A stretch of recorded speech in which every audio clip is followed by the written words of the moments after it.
Charlotte from chapter 5. The night seemed long.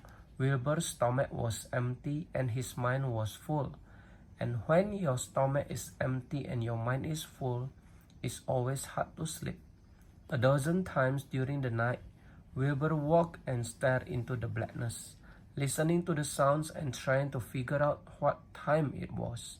A barn is never perfectly quiet. Even at midnight, there is usually something stirring. The first time he walked, he heard Templeton gnawing a hole in the grain bin. Templeton's teeth scraped loudly against the wood and made quite a racket. That crazy rat, thought Wilbur. Why does he have to stay up all night grinding his classers and destroying people's property? Why can't he go to sleep like any decent animal? The second time Wilbur woke, he heard the goose turning on her nest and chuckling to herself. What time is it? Whispered Wilbur to the goose. Probably about 11:30, said the goose. Why aren't you asleep, Wilbur? Audrey? Too many things on my mind, said Wilbur. Well, said the goose, that's not my trouble. I have under my behind. I have nothing at all on my mind, but I have too many things under my behind. Have you ever tried to sleep while sitting on 8 eggs? No, replied Wilbur. I suppose it's uncomfortable. How long does it take a goose egg to hatch? Approximately 30 days, all told, answered the goose. But I cheat a little.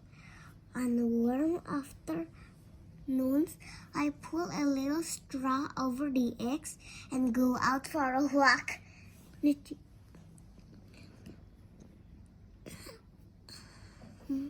Wilbur yawned and went back to sleep. In his dreams, he heard the voice saying, I'll be a friend to you. Go to sleep. You'll see me in the morning. About half an hour before dawn, Wilbur woke and listened. The barn was still dark. The sheep lay motionless. Even the goose was quiet.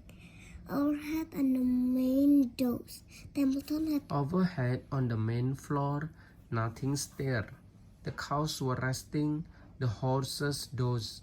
Templeton had quit work and gone off somewhere on an errand. The only sound was a slight scraping noise from the rooftop, where the weather vane swung back and forth.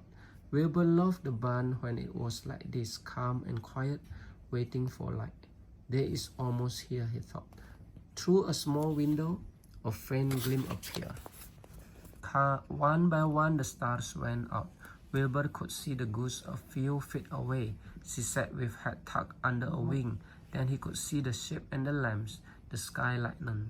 Oh, beautiful day, it is here at last. Today I shall find my friend. Wilbur looked everywhere. He searched his pen thoroughly. He examined the window ledge, stared up at the ceiling, but he saw nothing new. Finally, he decided he would have to speak up. He hated to break the lovely stillness of dawn by using his voice, but he couldn't think of any other way to locate the mysterious new friend who was nowhere to be seen. So Wilbur cleared his throat. Attention, please, he said in a loud, firm voice. Will the party who addressed me at bedtime last night kindly make himself or herself known by giving an appropriate sign or signal? Wilbur paused and listened. All the other animals lifted their heads and stared at him. Wilbur blushed, but he was determined to get in touch with his unknown friend. Attention, please, he said. I will repeat the message. Will the party who addressed me at bedtime last night kindly speak up? Please tell me where you are if you are my friend. The sheep looked at each other in disgust. Anaya? Stop your nonsense, Wilbur, said the oldest sheep. If you have a new friend here, you are probably disturbing his rest. And the quickest way to spoil a friendship is to wake somebody up in the morning before he is ready. How can you be sure your friend is an early riser? I beg everyone's pardon, whispered Wilbur. I didn't mean to be objectionable. He lay down meekly in the manure, facing the door. He did not know it, but his friend was very near. And the old sheep was right. His friend was still asleep. Soon, Plurvy appeared with slobs of breakfast. Wilbur rushed out, ate everything in a hurry, and licked it through. The sheep moved off down the lane and the gander waddled along behind them, pulling grass. And then, just as Wilbur was settling down for his morning nap, he heard again the thin voice that had addressed him the night before. "Salutations," said the voice. Wilbur jumped to his feet. "What?" he cried. "Salutations," repeated the voice. "What are they, and where are you?" screamed Wilbur. Please, tell me, where are you, and what are salutations?" "Salutations are greetings," said the voice. "When I say salutations, it's just my fancy way of saying hello or good morning. Actually, it's a silly expression, and I am surprised that I use it at all. As for my whereabouts, that's easy. Look up here in the corner of the doorway. Here I am. Look, I'm waving." At last, Wilbur saw the creature that had spoken to him in such a kindly way. Stretched across the upper part of the doorway was a big spider web, and hanging from the top of the web, head down, was a large grey spider. She was about the size of a gumdrop. She had 8 legs, and she was waving one of them at Wilbur in friendly greeting. "See me now?" she asked. "Oh, yes, indeed," said Wilbur. "Yes, indeed. How are you? Good morning." "Salutations.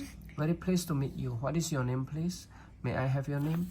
"My name," said the spider, "is Charlotte." "Charlotte what?" asked Wilbur eagerly. "Charlotte A. Kavatika, but just call me Charlotte." "I think you're beautiful," said Wilbur. "Well, I'm pretty," replied Charlotte. "There's no denying that. Almost all spiders are rather nice looking. I'm not as flashy as some, but I do.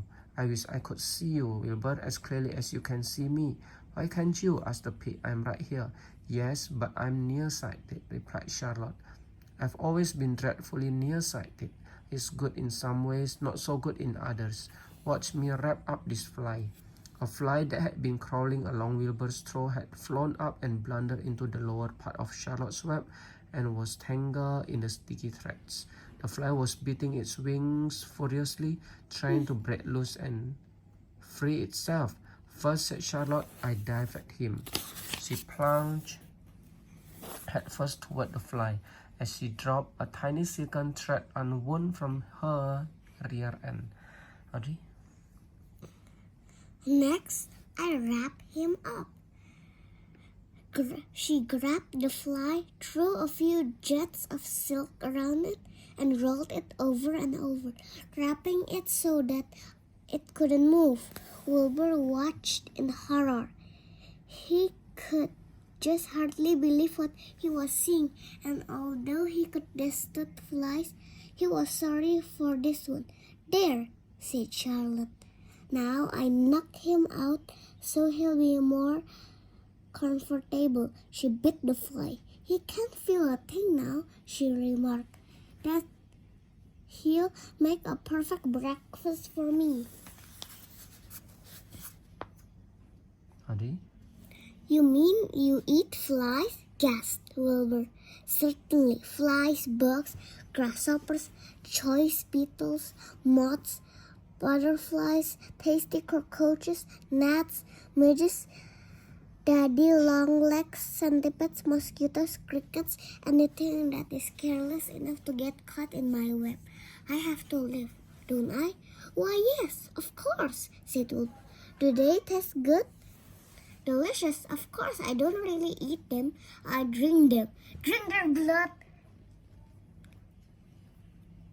"I love blood," said Charlotte, and her pleasant thin voice grew even thinner and more pleasant. "Don't say that," groaned Wilbur. "Please don't say things like that." "Why not? It's true, and I have to say what is true. I'm not entirely happy about my diet of flies and bugs, but it's the way I'm made. A spider has to pick up a living somehow or other. and I happen to be a trapper. I naturally built a web and trapped flies and other insects. My mother was a trapper before me. Her mother was a trapper before her. All the family had been trappers. Way back for thousands and thousands of years, we spiders have been lying for flies and bugs. It's a miserable inheritance, said Wilbur gloomily. He was sad because his new friend was so bloodthirsty. Yes, it is, agreed Charlotte, but I can have it. I don't know how the first spider in the early days of the world happened to think up this fancy idea of spinning a web, but she did, and it was clever of her too. And since then, all of us spiders have had to work the same trick. It's not a bad pitch on the whole. It's cruel, replied Wilbur, who did not intend to be argued out of his position. Well, you can talk, said Charlotte. You have your meals brought to you in a pail. Nobody feeds me. I have to get my own living. I live by my wits. I have to be sharp and clever lest I go hungry. I have to think things out, catch what I can, take what comes. And it just so happens, my friend, that what comes is flies and insects and bugs. And furthermore, said Charlotte, shaking one of her legs, do you realize that if I didn't catch bugs and eat them, bugs would increase and multiply and get so numerous that they destroy the earth, wipe out everything? Really? Said Wilbur. I wouldn't want that to happen. Perhaps your web is a good thing after all. The goose had been listening to this conversation and chuckling to herself. There are a lot of things Wilbur doesn't know about life, she thought. He's really a very innocent little pig. He doesn't even know what's going to happen to him around Christmas time. He has no idea that Mrs. Zuckerman and Lurvy are plotting to kill him. And the goose raised herself a bit and poked her eggs a little further under her so that they would receive the full heat from her warm body and soft feathers. Inaya? Charlotte stood quietly over the fly, preparing to eat it. Wilbur lay down and closed his eyes. He was tired from his wakeful night and from the excitement of meeting someone for the first time. A breeze brought him the smell of clover. The sweet-smelling world became the smell of clover, the sweet-smelling world beyond his fence. Well, he thought, I've got a new friend, all right. But what a gamble friendship is. Charlotte is fierce, brutal, charming, bloodthirsty, everything I don't like. How can I learn to like her, even though she is pretty and, of course, clever?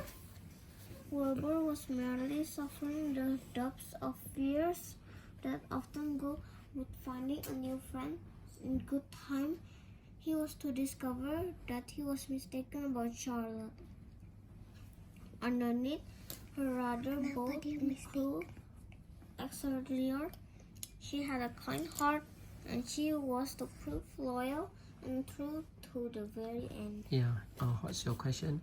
In good time, he was to discover that he was mistaken about Charlotte. Mistaken itu salah. Dia kan nggak suka Charlotte kan, karena Charlotte suka makan darah. Tapi nanti in a good time, si Charlotte ceritain kenapa dia itu makan blood. ya nanti Charlotte itu baik adanya. Let's see. Yeah. I'm excited.